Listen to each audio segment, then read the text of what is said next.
સાંભળો, મનાલી ફરવા જવું છે? મનાલી? હા, આમ તો અત્યારે મજા આવશે ને. આમ તો ઘણા ટાઈમથી આપણે ગયા નથી, 3-4 મહિના થઈ ગયા કા. હા તો વાંધો નહીં, જઈએ ચાલો. સારું, તો પેકિંગ કરી લો. અને સાંભળ, હું વિચારતો હતો કે મમ્મી અહીંયા એકલા શું કરશે, આપણે એને લેતા જ જઈએ. મમ્મીને? હા, મમ્મીને સમજતો હોય તે ઘણા ટાઈમથી આપણે ક્યાંય લઈ નથી ગયા અને લગ્ન પહેલાંય તે અમે ક્યાંય ફરવા નથી ગયા, તો પછી મેં કીધું આપણે જઈએ જ છીએ તો લેતા જઈએ. પણ એને શું જરૂર છે સાથે લઈ જવાની? ને આ ઉંમરમાં એ ક્યાં ફરશે? અરે એમની આખી જિંદગી વહી ગઈ, હવે તો ક્યાંક જાય ને. એક કામ કરો, તમે છે ને તમારા મમ્મીની સાથે જ જાઓ, માર નથી જાવ ક્યાંય.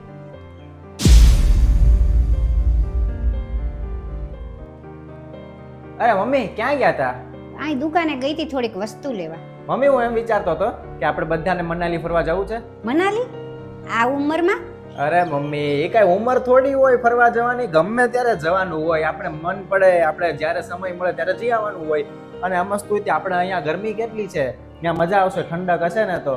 સારું, કાંઈ વાંધો નહીં, જેમ તું કે એમ.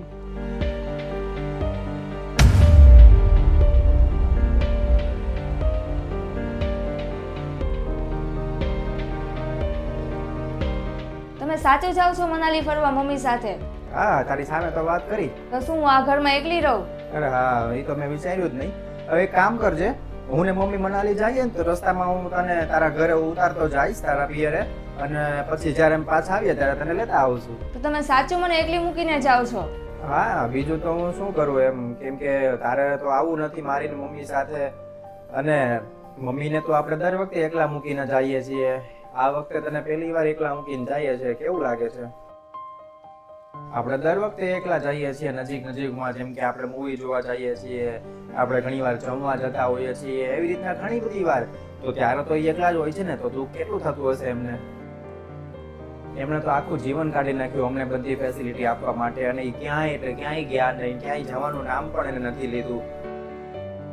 પણ હવે આપણે એમને લઈ જઈ શકીએ એમ છીએ, અને આપણે જઈએ જ છીએ તો પછી વાંધો શું છે? અને એમને કેટલું સારું લાગે, એમને મજા આવે કે ના ના, મારો દીકરો અમને આ જગ્યાએ ફરવા લઈ ગયો, આ જગ્યાએ જમવા લઈ ગયો. અને હવે તારે જો આવવું હોય મારી મમ્મી સાથે મનાલી ફરવા માટે તો આવ, મને તો કઈ વાંધો જ નથી.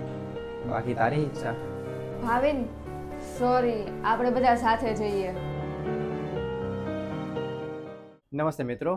ઘણીવાર એવું બનતું હોય છે કે આપણી જેવા યુવાન જે વ્યક્તિઓ છે, મારી જેવા, તમારી જેવા, એવું વિચારતા હોય છે કે વડીલ એટલે કે મા બાપને આ જગ્યાએ શું કામ લઈ જવા, કે આ જગ્યાએ ફરવા શું કામ લઈ જવા, કે મૂવી જોવા શું કામ લઈ જવા, કે નાની એવી જગ્યાએ જમવા પણ શું કામ લઈ જવા, એમ કે એ ત્યાં જઈને શું કરશે એમ, હવે તેની ઉંમર થઈ ગઈ. પણ એવું નથી હોતું. આ કોઈ વસ્તુ એવી નથી કે જે ઉંમરથી રોકતું હોય. જમવામાં કે મૂવી જોવામાં કે પછી કોઈ જગ્યાએ ફરવા માટે, દરેક જગ્યાએ કોઈ પણ ઉંમરે જઈ શકે છે. અને એ એમની ઉંમરે નથી ગયા એનું કારણ એ છે કે તમને એને મોટા કર્યા છે, તમને એને સરખું ભણાવ્યું, સરખી રીતે બધી વસ્તુની ફેસિલિટી આપી. બાકી જે કાંઈ વસ્તુ ખૂટતી હતી એ ત્યાં સમય આપીને તમને બધું આપ્યું છે. એટલા માટે જો એ સમયે, એમના સમયે એવું વિચાર્યું હોત ને કે અમે અત્યારે બધું ફરી લઈએ, તો તમે આ જગ્યાએ ન પહોંચ્યા હોત. એટલે આ વિડીયો પરથી એટલું સમજાવવું છે કે તમે જો સક્ષમ હો તો દરેક જગ્યાએ તમારા વડીલ મા બાપને લઈ જવા સાથે, જેથી કરીને એમને પણ ખુશી, આનંદ મળે. બાકી તમને વિડીયો ગમ્યો હોય તો લાઈક, શેર અને કમેન્ટ કરજો.